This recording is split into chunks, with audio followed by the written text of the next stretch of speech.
Sometimes the biggest betrayals come from the most unexpected places.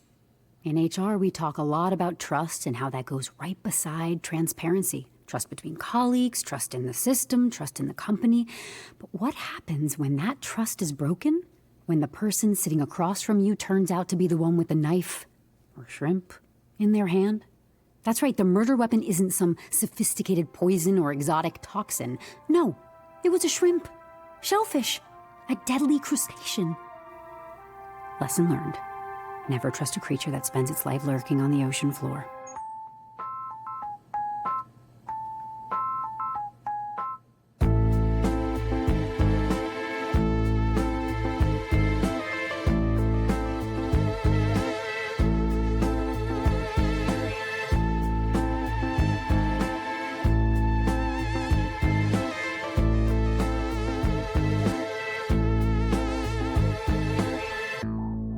You are listening to Murder in HR, starring Kate Mara, Ben Schwartz, and Adam Devine. Presented by Wellhub and BambooHR. Murder in HR is created by Ian Faison, and this is a Caspian Studios production. Picture this. Your company slaying productivity, terminating turnover, and slashing healthcare costs, all while making every employee's well-being a top priority. That's the Wellhub Effect. Wellhub's affordable, all-in-one wellness plans offer employees the best options for fitness, mindfulness, nutrition, sleep, and more, all in one monthly subscription. Discover how Wellhub can execute a killer wellness strategy for your company at wellhub.com. Oh, the quintessential dry erase board. Now we're really cooking.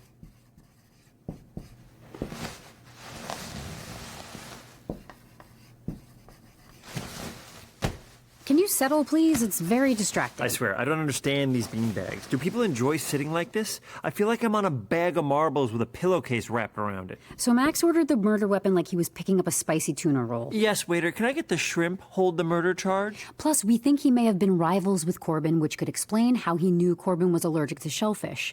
But we haven't nailed down the clear motive yet. And the ladies? They've got secrets stacked higher than my unread emails. I'm not ready to rule them out just yet. Why would they be trying to pin things on poor, sweet Felipe if they had nothing to hide? We have to keep digging. It's time to re-interview the suspects and cut to the heart of why they wanted Corbin dead. And we have to be super strategic. We play a little good cop, bad cop. Or in our case, slightly manic HR lady cop and skeptical tech guy cop. I know I should be offended by that statement, but I am so proud of you right now. We're close, Shane. I can feel it. Let's go fishing for some answers. First up, Dr. Stone. No stone left unturned, no shrimp left unshelled. You are on fire today. Thank you.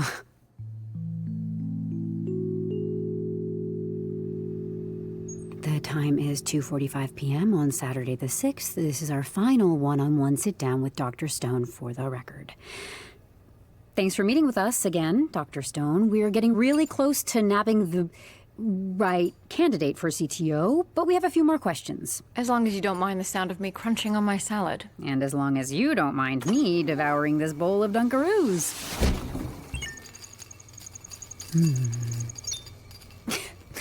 I even had them put in a frosting lever.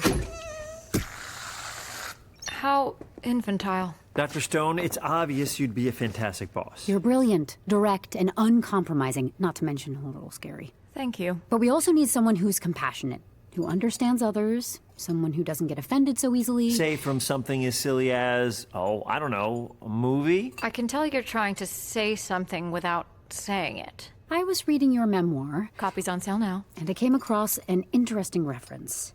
Let me read it aloud. My parents say I never cried when I was an infant, even during birth. I came out with a neutral expression. People have always said it's a mean mug, intimidating, a crime against friendliness, but really, that's just my resting stone face. And that's what my mother always called my face. And that's what Max called it at dinner. He told Corbin to do the look from the movie, Resting Stone Face. That's not... I don't know what you're referring to. Corbin was mocking you, wasn't he? Corbin Parker was known for his juvenile sense of humor. I wouldn't call it mocking. But it did offend you, enough to make you leave the table. Or wait, that was just an excuse. It seems pretty clear Corbin was getting under your skin. I mean, resting stone face? That's a pretty specific reference. He was a character actor. He mimicked everyone. But not everyone ends up dead at the dinner table. What was the movie? I'm not sure what you mean. The movie he did the look in. The one you two were fighting about before dinner? It was Fangs, wasn't it? Fangs? Fang was right there. You worked at the Fang companies. Gemma, is that what you've been trying to explain this whole time? Did Corbin base his infamous vampire character off of you? He didn't just steal my face, he stole my entire story. Just go buy the damn book already. She just stormed out. Have you ever seen Dr. Stone show so much emotion? The answer we're looking for must be in that memoir. Well, we'll save book club for later. We schedule Mary Beale in 10.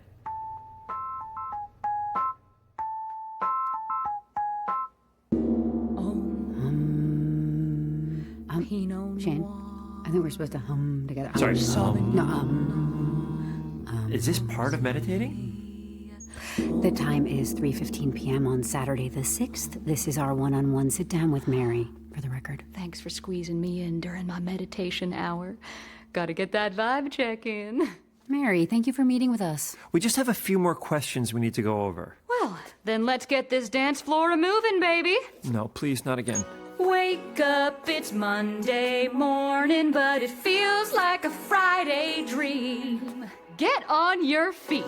Let's dance. Actually, we thought... I think we just have to dance this one out, Gemma. Oh, screw it. Let's dance. Every day is Friday, feeling so fine. We're gonna party with our favorite wine. From Monday to Sunday, it's our time to play.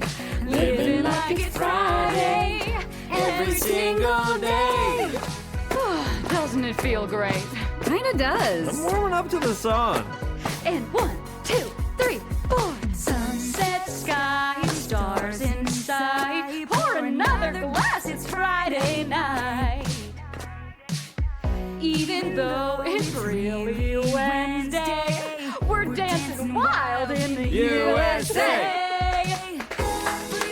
I like that a lot. I like that a lot. Well done.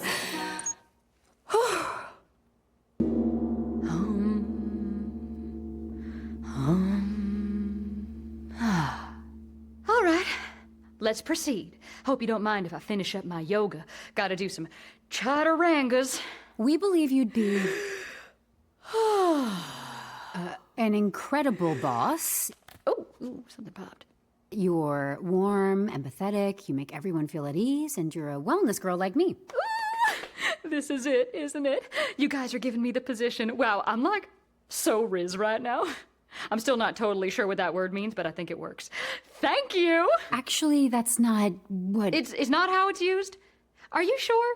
Like, I'm so Rizzy Riz right now. Definitely not Rizzy Riz. And that's not what I was going to say. I didn't get the position? We're not sure yet. See, we know you'd be great. But we need someone who's honest with themselves and others. Someone who doesn't pretend not to remember their biggest career failure.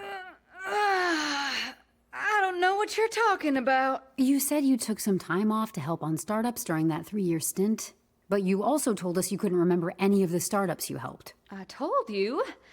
I don't really recall. Hashtag time's not up. I was actually wondering if you wouldn't mind indulging me in a little rapid-fire tech talk. Word association type thing. Oh, now you're speaking my language, hon. Gonna get me all revved up. Hang on, what's that gonna...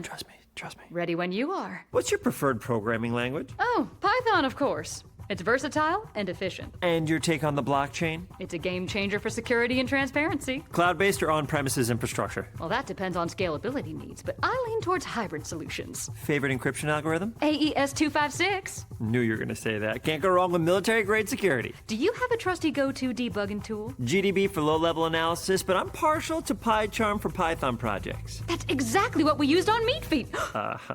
Okay, enough tech flirting. We're not getting anywhere. We just did. Wait, did you say meat feet? As in M-E-A-T? No, meat feet, as in M-E-E-T. That makes more sense, I think. You tricked me, Shane. The AES-256 encryption was a dead giveaway.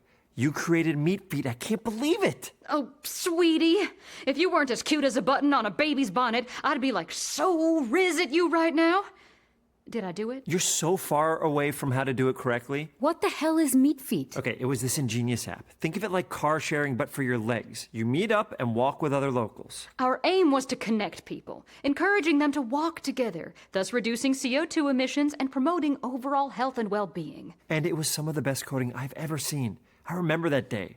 That's about it, right? It lasted one day. One measly day. It's coming to me now. Everyone started posting pics of their feet, right? And then some underground foot fetish subreddit joined the party and it was all downhill from there? Well, thank you kindly for the gentle reminder. We had no choice but to kill it. So you're saying that an app that you created failed in one day? And you lost $5 million in investor money? How did that all start? The freaky feet pics? Maybe you should ask Corby about that. Whoops. Guess you can't. I'm afraid I'm no longer in the yoga-ing mood. Will y'all excuse me?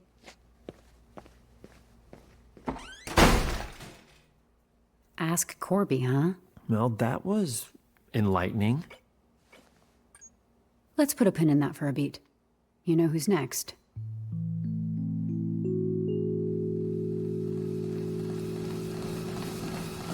The time is 3:45 p.m. on Saturday the 6th. This is our final one-on-one with Max Maverickson, for the record. Let's kick this thing into high gear. Please don't say To the max! Max, we think you'd be a great boss. You're driven, ambitious, and let's face it, you know how to get results. And you've got the energy of 1,000 Red Bulls. But we need someone who isn't so competitive they'll run us into the ground with bad decisions. Bad decisions? What are you talking about? Like the ones you made with the scholarship. You were on the committee those first few years, weren't you? So aren't you to blame for choosing the recipient who tarnished the scholarship? Did you really clean house, or were you forced out? They were blind submissions. How was I to know he was the first winner? Wait, who? That scholarship was supposed to be my ultimate rebrand. Everyone was supposed to love me for it. But instead, they all thought I was playing favorites. Because you gave it to someone you knew. Someone from your hometown. If I knew it was him, I would have never gave it to him. I hated him. I always have. We gotta get off the treadmills. Everybody off the treadmills. You're really out of shape. Yeah, well, you're really in shape. He ruined everything. He took the money and ran, and everyone thought I was in cahoots with him. After years of doing everything to get out of his shadow, this puny kid younger than me just... Beating you in competitions, getting the spotlight in your hometown. Here it is. Found it. Found what? A video. Here we have it, folks. The first ever recipient of the Maverickson Scholarship. The young and eager Corbin Parker. Woohoo! Oh, this is wild. Oh, I can't believe it. It's like I just won the lottery and the tech Oscars combined. It's Corbin. He's so young. You know, I've been working all my life for this moment. I ran fruit stands at age 7, pockets full of veggies, selling dill pickles at strip malls. You ever cold call about cornichons? I have. You know, I didn't even have a middle name growing up. No one cared about me. My meemaw said, "Hey, Corbin, you know that people understand their job no more than an ox understands the plow?" And I was a kid, so I didn't understand what any of that meant. But now I get it. He's got a big-ass weight on his shoulders, just walking, hoping somebody's planting seeds behind him. Well, today, I am the plow and the ox. And I'm planting my own seeds, baby. Gemma, you know what? You should write that down for your speed. You think? No, I was being sarcastic. It made 0 sense. Big shout out to my best bud, Max, the wizard who saw my potential and decided to sprinkle some magic dust on me. Max, buddy, you are the real MVP. Together, we're gonna hack the planet, one epic code at a time. Best bud, huh? Guess that didn't age well. I didn't want him... This isn't what it looks like. I did it. I made it, Meemaw. I'm somebody. I'm Corbin freaking Parker. But let me guess. Instead of pursuing tech, he used the scholarship money to start his Hollywood career? And dragged your name through the mud in the process. Yeah, he did. Max, did you poison Corbin's soup? I didn't touch that soup. And there he goes, too. Well, that's a hat trick of offended candidates. We're on a roll. Yeah, you know what? I'd pocket your HR Manager of the Year speech until next year.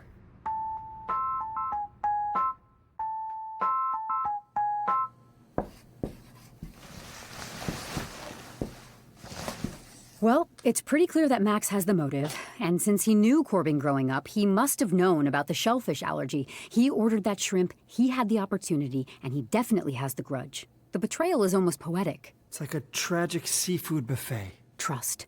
It's the cornerstone of any relationship, right? In HR, we preach it like it's the gospel. But what happens when that trust is shattered?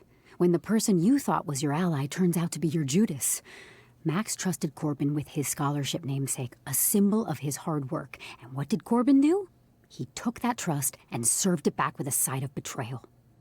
It's not just Max. This whole mess reeks of betrayal. Has Corbin, our beautiful golden boy, turned out to be the rotten apple spoiling everyone's barrel? He was the catalyst for Max's downfall, sure. But what if he's the common thread in the other candidates' failures, too? Remember what Beale said when we pushed her on why that app of hers failed? Ask Corby. One thing's for sure. Trust and betrayal go hand in hand, like peanut butter and jelly. Or in this case, like shrimp and murder. You know when you do those enormous monologues, I just have to wait here for you to finish, right? Aha! You just said aha out loud. I'm hoping that's a good thing, right? Blackbeard, come here. Hey girl, you rang? Shane, I need you to do some tech wizardry. Didn't you say you integrated BambooHR into Blackbeard? So he's like an HR information savant now. Any other data we can feed into him? What kind of other data? Oh, I don't know. Employee emails, Slacks, chats, cross-reference everything. Run the numbers. All that CSI jazz. I want to see if Blackbeard's circuits come up with the same theory I've got brewing. I can upload all of our notes on the candidates. My recordings! That'll take a bit, but yeah, I can do that. Let's see if Blackbeard can navigate the bamboo jungle. No. We just got over boat puns. We're not doing bamboo puns. Get to it double speed. We're on a deadline. I've got to run. The board meeting is at 6 p.m. over in the conference room, and we need answers. Who's the murderer? Who's the mole? And who's our next CTO? Didn't we just do enough running today? I gotta shower up and get prepped before the board meeting in less than 2 hours. And before that, I need to do a little bit of my own detective work. Because I think I just cracked the case.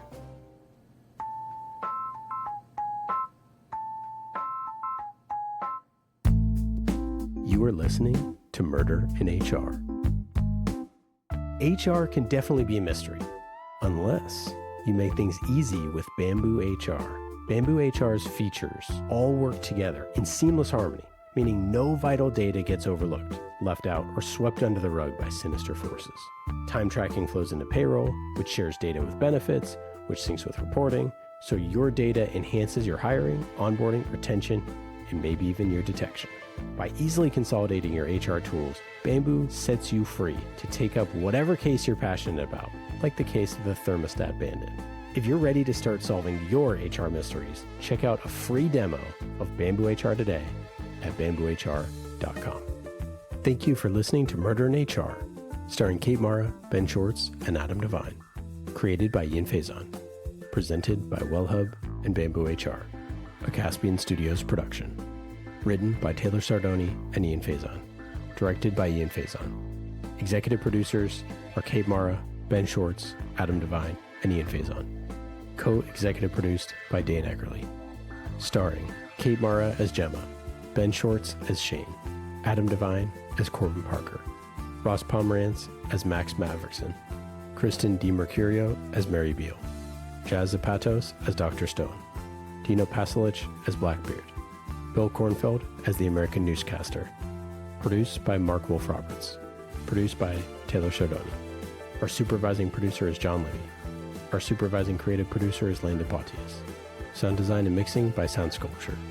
Dialogue and music editing by Ryan Classy. Mastering by Scott Goodrich. Music supervisor is Landon Pontius. Production support from Bradley Glansrock, John Libby, and Jess Avellino. Video producer is Bradley Glansrock. Video production support from Scott Levine. The song Every Day is Friday was written by Taylor Sardoni and composed by Jess Avellino, performed by Jess Avellino, and mixed by Scott Goodrich. Marketing support from Dino Pasalic, Kyle Ruska, Colin Stamps, Dylan Langlis, and Rockable. Script consultant is Christopher Dean. Additional support from the team at Wellhub and BambooHR. Recording support from Studio Awesome. And special thanks to Chris Kelly.